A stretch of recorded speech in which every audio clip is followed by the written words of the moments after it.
खबर उत्तर प्रदेश बरेली से police line परिसर में पुलिस कर्मचारियों द्वारा रंगारंग झांकियां प्रस्तुत की गई। स्कूली बच्चों द्वारा रंगारंग कार्यक्रम आयोजित किए गए। मंत्री धर्मपाल सिंह ने अपने हाथों से पुलिस अधिकारियों को सम्मानित किया। परिसर में ध्वजारोहण किया। उसके बाद उपस्थित अधिकारियों व कर्मचारियों तथा गणमान्य नागरिकों के साथ राष्ट्रीय गान तथा भारतीय संविधान के संकल्प को भी दोहराया। अपने संबोधन में कहा, गणतंत्र दिवस एक राष्ट्रीय पर्व है। उन्होंने कहा, भारत के वीर सपूतों को त्याग व बलिदान ने अंग्रेजों की गुलामी से भारत को आजाद कराया। इसके बाद भारतीय संविधान की रचना हुई और 26 जनवरी 1950 को इसे अंगीकृत किया गया। भारत गणराज्य बना। उन्होंने कहा, संविधान में किसी भी प्रकार का भेदभाव नहीं किया गया। उन्होंने कहा कि हमारे देश के संविधान में सभी धर्म जाति के लोगों को एक समान अधिकार दिए गए। यही हमारी संविधान की सबसे बड़ी विशेषता है। मंत्री ने कहा, हमारे संविधान की सबसे बड़ी खूबसूरती विविधता में एकता। उन्होंने कहा कि इससे हमारे लोकतंत्र सशक्त माना जाता है। उन्होंने कहा, हमारे देश का संविधान पूरे विश्व के विभिन्न देशों से विशेषताएं लिए गया है,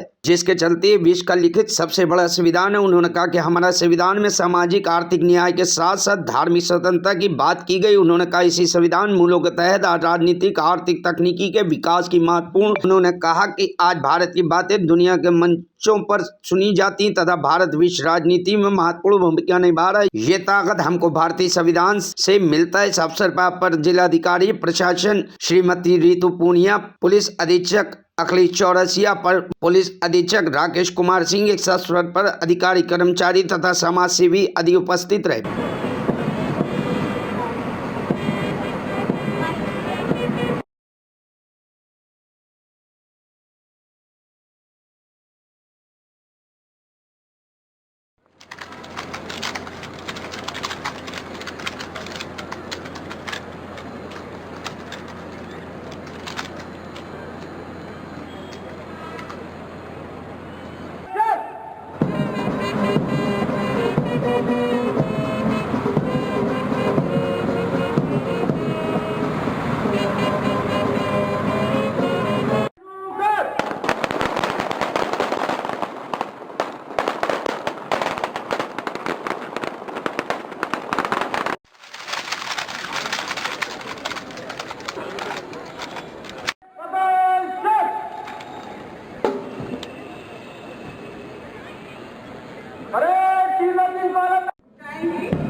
और जैसा कि अभी मेरे साथी पोषक महोदय ने अनुरोध भी किया कि आपके उत्साह और आपके समर्थन की इस परिवार को आवश्यकता है।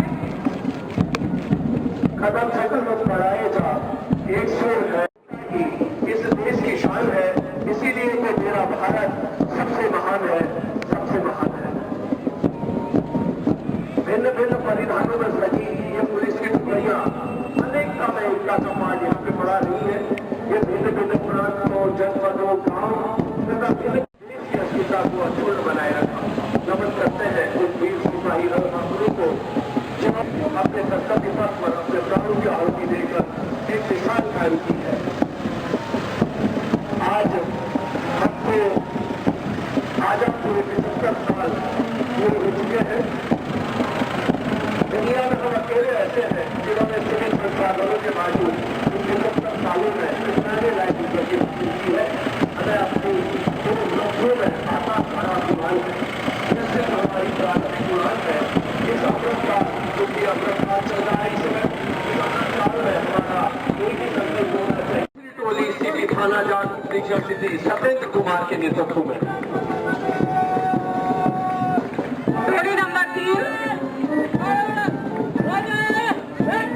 अभियोजन कार्यालय उप निरीक्षक श्री संजय सिंह इसका नेतृत्व कर रहे हैं।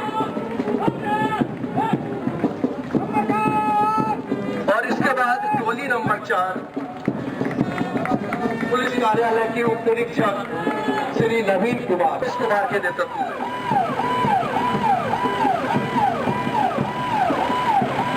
और इसके पीछे है पुलिस का वज्र वाहन हेड कांस्टेबल शकील अहमद जी के नेतृत्व में। सर्विस की जो बड़ी गाड़ी है अशोक संजीव यादव के नेतृत्व में।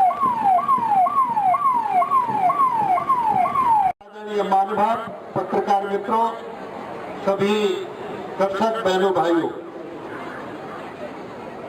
गणतंत्र दिवस की इस पावन बेला पर मैं आप सभी को बहुत आपका अभिवादन और वंदन करता हूं, क्योंकि हम अमृत महोत्सव के 75वें वर्ष पर ये बहुत अलौकिक कार्यक्रम हम सबने देखा। हिंदू, मुस्लिम, सिख, ईसाई सबने देश को आजाद करने के लिए लड़ाई लड़ी। हम आजाद हुए। आजाद होने से पहले का यदि हम इतिहास देखें, 600 वर्ष इस देश पर मुगलों का शासन रहा, 200 वर्ष ब्रिटानिया हुकूमत रही। इन 800 वर्षों में देश की दिशा और दशा दोनों बदली, परिवर्तन हुआ। छत्रपति शिवाजी, महाराणा प्रताप, बंदा वीर बैरागी, गुरु गोविंद सिंह जैसे महान विभूतियों ने मुगल शासनों में शासनकाल में लोहा लेने का काम किया, और ब्रिटानिया हुकूमत में भी सभी ने मिलकर, चाहे सुभाष चंद्र बोस हो, महात्मा गांधी हो, और भी इस तरीके से इस समय मुझे एक उदाहरण याद आता है। और अब ये उदाहरण में विद्यार्थी थे, उन दिनों देश की आजादी के आंदोलन चल रहे थे।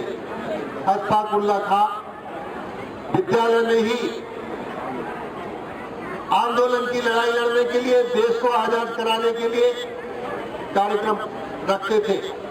अध्यापकों ने उनका नाम काट दिया, परिवार के लोगों को बुलाया गया और कहा इस लड़के को ले जाओ, इसकी शादी कर दो, अच्छा रहे, नहीं तो ये।